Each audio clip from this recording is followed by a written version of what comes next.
दो पोस्टर पर रजत जी आपसे एक सवाल पूछना चाह रही हूँ। एक तरफ वहां तेजस्वी यादव के समर्थन में जो पोस्टर था, महागठबंधन के बड़े चेहरे उसमें मिसिंग थे, और एक तरफ ये पोस्टर जो हमने देखा इसमें महागठबंधन के बड़े चेहरे दिखाई दे रहे हैं। एक तरफ नरेंद्र मोदी दिखाई दे रहे हैं तो दूसरी तरफ नीतीश कुमार भी, उतनी ही बड़ी तस्वीर उनकी भी दिखाई दे रही है। दोनों अलायंसेस में सबसे बड़ा डिफरेंस आपको क्या दिखाई देता है? देखिए, पहली बात तो ये है कि मैं 1974 से बिहार के लोगों के नारे देख रहा हूँ। नारे लिखने, पोस्टर बनाने की क्रिएटिविटी में कोई जवाब नहीं है बिहार के लोगों का। जयप्रकाश नारायण के आंदोलन में जिस तरह के क्रिएटिव नारे लिखे गए थे, उससे लेकर इस चुनाव तक।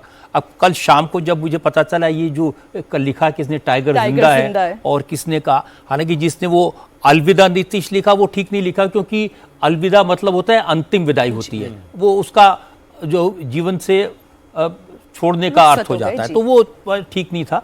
लेकिन अदरवाइज उसका जवाब में टाइगर जिंदा है ये लिखना बहुत क्रिएटिव है। और इस तरह के नारे, और बेसिकली मुझे लगता है कि दोनों पार्टियां, और बड़ा चैलेंज तेजस्वी के सामने है, अपने कार्यकर्ताओं का मोराल हाई रखना, उनको ये बताना कि नहीं नहीं हम जीत रहे हैं, नहीं नहीं हम जीत जाएंगे, नहीं नहीं अब हम सरकार बनाएंगे, क्योंकि काउंटिंग के दिन वो मोराल हाई रहना बड़ा जरूरी रहता है।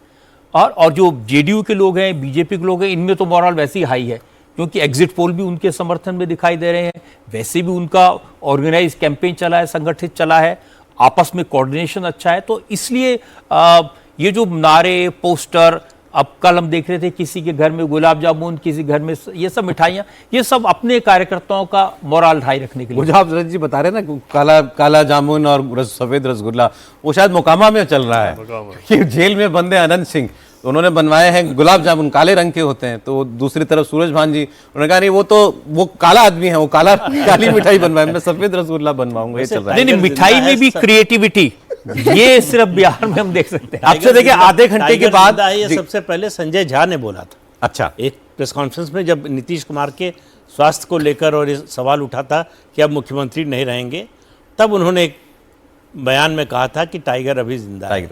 पहले ऐसे नारे होते थे ना, जब तक समोसे में आलू, बिहार में लालू, तो जब तक बालू है तब तक लालू है। इतने बरसों से हम ये क्रिएटिव नारे सुन रहे हैं, बहुत इंटरेस्टिंग नारे बिहार के। आधे घंटे से भी कम वक्त में आपको हम पहले रुझान की, मतलब उस ओर हम चल रहे होंगे, कभी भी पहला ट्रेंड जो है वो देखने को हमें मिल जाएगा, और हम भी फिर बड़ी तेजी से उन ट्रेंड्स की, रुझानों की बात करेंगे। तो अभी एक मौका है कि एक detailed comment sir Prashant Kishor के बारे में आपका हम ले लें।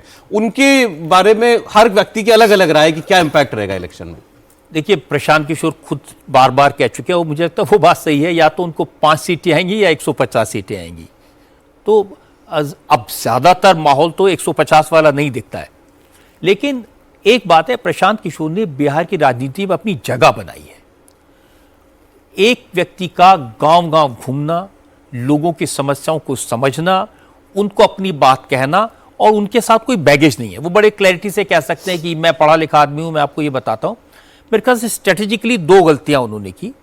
एक तो उन्होंने इलेक्शन लड़ने की इंटेंशन जब अनाउंस की, तब तक पार्टी का अध्यक्ष कौन होगा, लीड कौन करेगा, इसकी क्लैरिटी नहीं थी।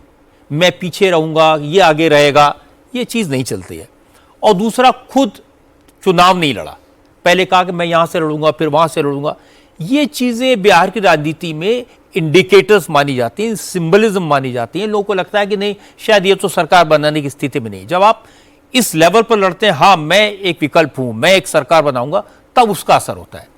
आप तो बहुत घूमे भी इस बीच में बिहार, प्रशांत किशोर को लेकर के सवाल या बात करने वाले लोग मिलते थे? नहीं, बात करने वाले मिलते थे। बिहार में तो जो बिहार का नैरेटिव बना या बदलाव की जो बात शुरू हुई, ये बात तो प्रशांत किशोर ने शुरू की। उसके पहले कोई बदलाव की बात नहीं करता था, या बदलाव में नीतीश कुमार के विकल्प के तौर पर कोई तेजस्वी यादव को देखे, लालू यादव को देखे, ये कहीं सुनने को नहीं मिलता था।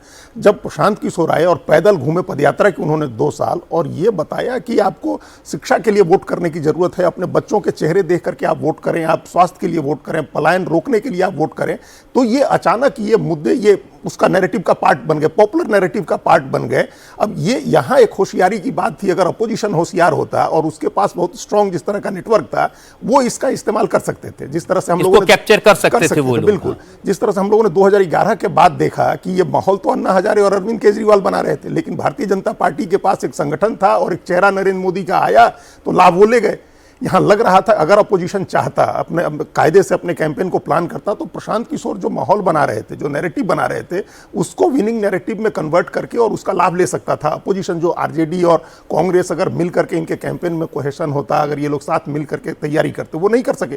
प्रशांत किशोर के पास उतनी सलाहियत नहीं थी उनके पास, जैसा कहा रजत जी ने, उन्होंने तय ही नहीं किया कि कौन चेहरा होगा हमारा, कौन राष्ट्रीय अध्यक्ष होगा। उसके पहले उन्होंने पार्टी का अनाउंस कर दिया। पार्टी अनाउंस करने के बाद चेहरे ऐसे ले आए जो एकदम ही नॉन पॉलिटिकल और जिनको कोई नहीं जानता था या कोई उनके साथ कोई रेजोनेंस जनता के साथ नहीं था। फिर अपने उन्होंने कहा कि हम जन्मभूमि से लड़ेंगे या कर्मभूमि से लड़ेंगे। फिर न वो जन्मभूमि से लड़े न कर्मभूमि से लड़े।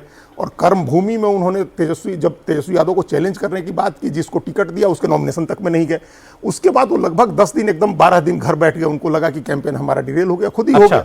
और फिर तब वो टारगेटेड लड़ाई पर चले गए। 10-12 सीटों को आइडेंटिफाई किया उन्होंने जहां लड़के वो एक इम्पैक्ट बना सकते हैं, उन सीटों पर चले गए। और एक आप देखेंगे कि एक पैटर्न आपको उनके उसमें दिखाई देगा। जब उन्होंने पहले कहा कि हम तमाम ऐसे उम्मीदवार देंगे जो जिनका कोई बैगेज नहीं है, जैसे उनका अपना बैगेज नहीं है, लेकिन बाद में उन्होंने 3-4 शर्तें रखी रजत जी। उन्होंने कहा कि हमारे साथ जो पदयात्रा करेगा हम उसको टिकट देंगे, जो हमारे लिए 5-5 जनसभाएं करेगा हम उसको टिकट देंगे, जिसका ये उन्होंने एक पीएलसी शुरू किया था। ये एक बड़ी अद्भुत चीज़ थी कि परिवार लाभ कार्ड बनवाएंगे और सरकार बनने के बाद सबको 20-20 हज़ार रुपये का लाभ मिलेगा। तो वो जो सबसे ज़्यादा परिवार लाभ कार्ड बनवाएगा हम उसको देंगे टिकट। और ऐसे बहुत सारे लोगों को उन्होंने टिकट नहीं दी और अचानक दूसरी पार्टियों से आए लोगों को टिकट देने लगे।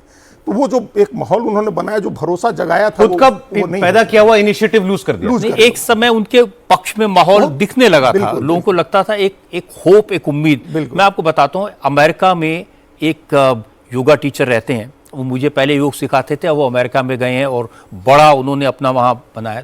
तो उनके भाई 15 साल से मैं देख रहा हूं बीजेपी से टिकट मांग रहे हैं। वो पूरी फैमिली, और जमींदारों की फैमिली है, पैसे वाली रसूख वाली फैमिली है। तो इस बार उन्होंने मुझे कहा कि मेरे भाई को जनसुराज से टिकट मिल गया है। तो वो जो 15 साल से बीजेपी में टिकट मांग रहा था लगा हुआ, तो उसको भी होप दिखाई दी, शायद मैं जनसुराज से जीत सकता हूं। तो लेकिन चुनाव के बाद दौरान तो शायद उनका इतना उत्साह नहीं दिखाई दिया। तो मोटी सी बात है कि शुरुआत बड़ी अच्छी थी, बातें बड़ी अच्छी थी, जो उन्होंने तस्वीर दिखाई, मुझे लगता है बिहार के लिए बहुत अच्छी तस्वीर है।